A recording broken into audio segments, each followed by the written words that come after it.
Hello and welcome to the Soul Garden. My name is Georgina Langdale and I'm delighted to have you here. In this episode of the Soul Garden, I'm going to share with you a talk I did as part of the Hawke's Bay Arts Festival at the Pecha Kucha evening, which is always great fun, one of those.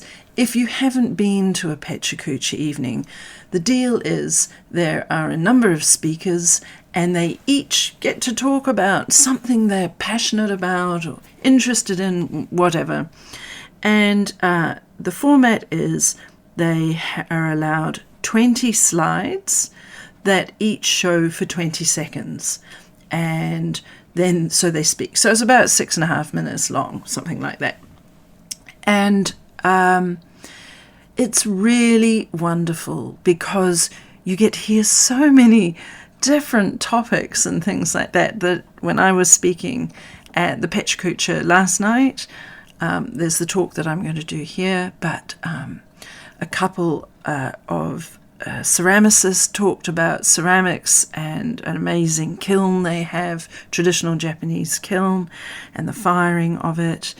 Another guy spoke about his trip to the Amazon in Peru, and a gentleman spoke about AI, and another person, great character, spoke about the family portraits he's created in his wood pile, and it really is a thing, and it was wonderful. Anyway, I had a few requests from people following the show asking if there was a recording of it, and I don't think there is, so I figured I'd do one here. And this is about somebody who lived during the Italian Renaissance.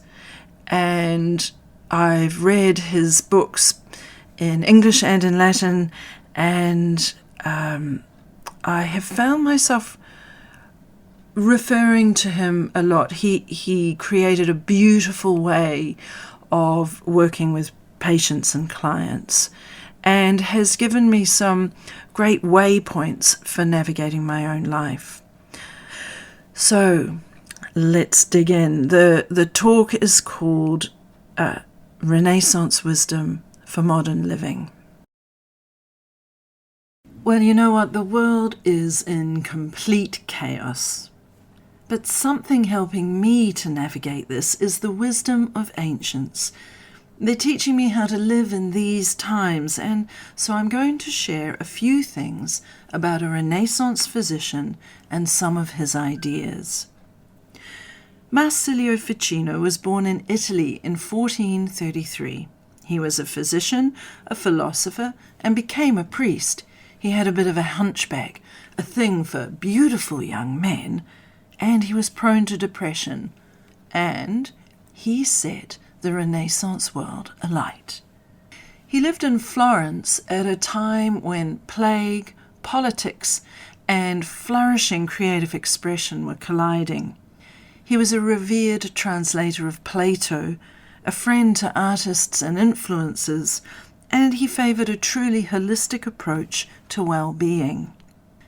Ficino's remedies centre on caring for the soul, you know, that ephemeral thing that lives within us. We can't quite put our finger on it, but we know when it is wanting and when it is nurtured. And they say that if the soul ails, the body ails. And he too drew on the wisdom of the past, and he played with the Hippocratic idea that we should be seen in connection with something so much bigger than ourselves.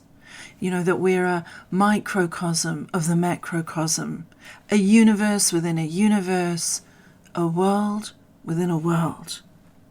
This understanding that we're all made of the same stuff as stars and flowers and rocks gives us clues as to how to be well, how to feel less alone, and how to find the things that give our life meaning and joy.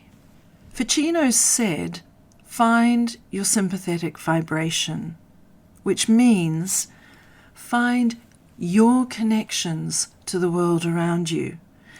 And also understand that there's no need to try to be something that you're not. Just follow your own star, and then you'll truly shine. Ficino sparked creativity by helping people like me live this soulful and connected life. And he said that art and music and philosophy are essential medicine for the soul of a person and a city and even a nation. The artists and thinkers of the day, including the magnificent Leonardo da Vinci, gathered round him to learn more of these ideas, and he inspired extraordinary artworks by Botticelli, and he appears in paintings by Ghirlandaio.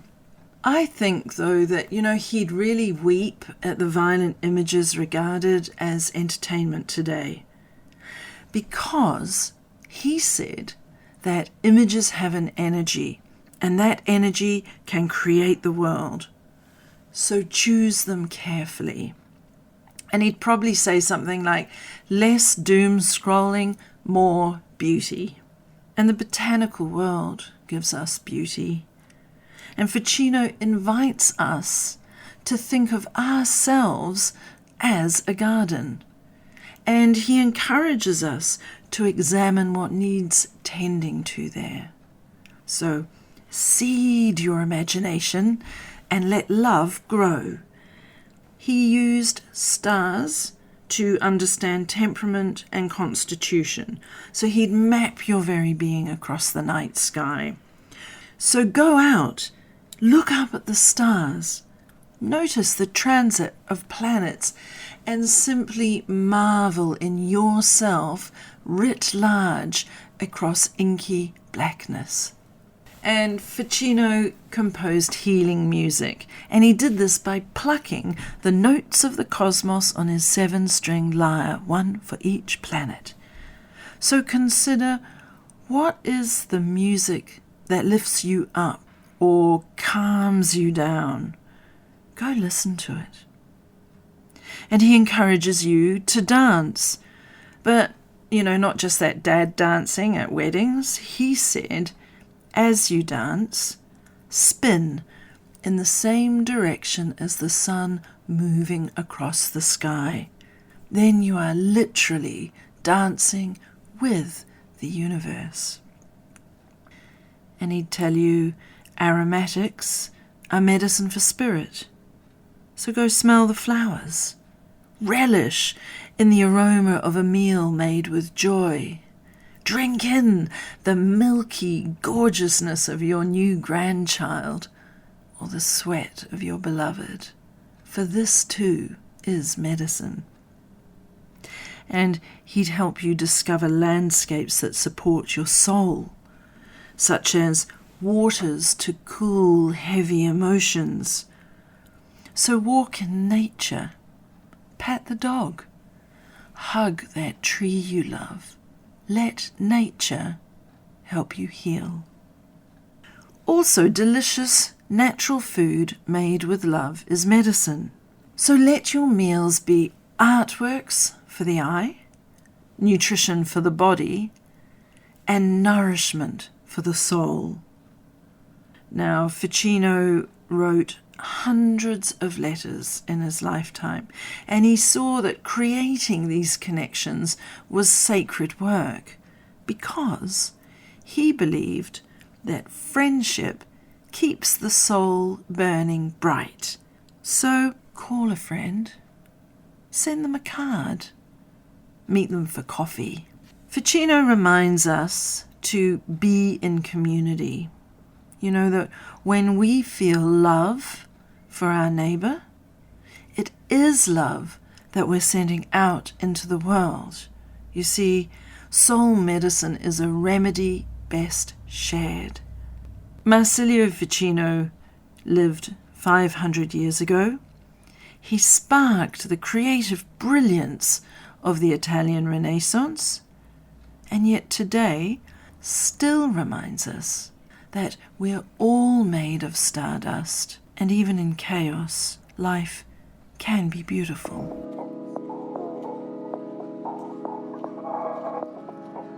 I hope that you enjoyed that and found little seeds there that you can plant and grow for your own soul garden. These ideas lie at the heart of all my offerings, really. From products I make using herbs growing organically here in the Arceus Gardens to the coaching work and mentorship I do. And if these things are touching you, I invite you to explore more on my websites, georginalangdale.com and arceus.nz, which is archeus.nz. So thank you for listening, and I look forward to connecting with you again soon. You've been listening to The Soul Garden. Bye.